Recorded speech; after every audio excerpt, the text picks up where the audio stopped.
अस्सलाम वालेकुम प्यारे बच्चों, उम्मीद है आप सब खैरियत से होंगे। ये आपकी उर्दू की क्लास है, सोम क्लास की उर्दू की क्लास। और आज इस क्लास में हम सबक सेब और पापड़ के बारे में पढ़ेंगे और इनके दरमियान जो गुफ्तगू हुई उसके बारे में पढ़ेंगे।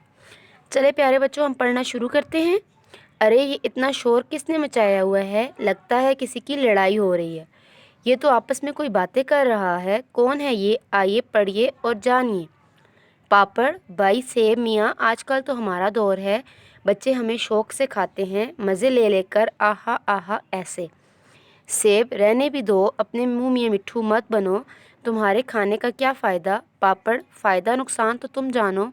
हमें तो ये पता है कि बच्चे मज़े मज़े का जायका चाहते हैं, चटपटा, मसालेदार और करारा करारा, और ये सब हम बच्चों को देते हैं।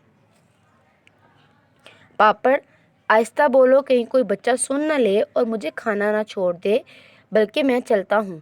सेब अल्लाह ताला सारे बच्चों को तुम जैसे सेहत के दुश्मनों से महफूज रखे। पापड़ भागो रे भैया भागो। प्यारे बच्चों, इस सबक में आपने देखा कि सेब और पापड़ आपस में गुफ्तगू कर रहे हैं और आपस में एक दूसरे की खुशियात बता रहे हैं और अपने बारे में बातें कर रहे हैं।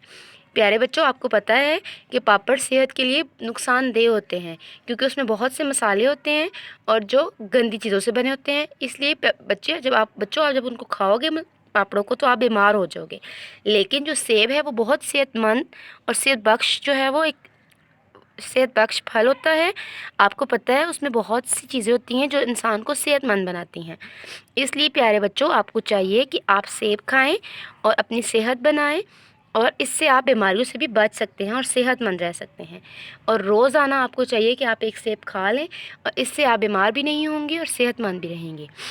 उम्मीद है प्यारे बच्चों कि आप आज की मेरी बात आपको समझ आ गई होगी और आज से आप सेब खाना शुरू करेंगे और पापड़ को ना खाएंगे, पापड़ खाना छोड़ देंगे, क्योंकि पापड़ आपकी सेहत के लिए अच्छा नहीं होता। उम्मीद है प्यारे बच्चों कि आपको आज का सबक समझ आ गया होगा।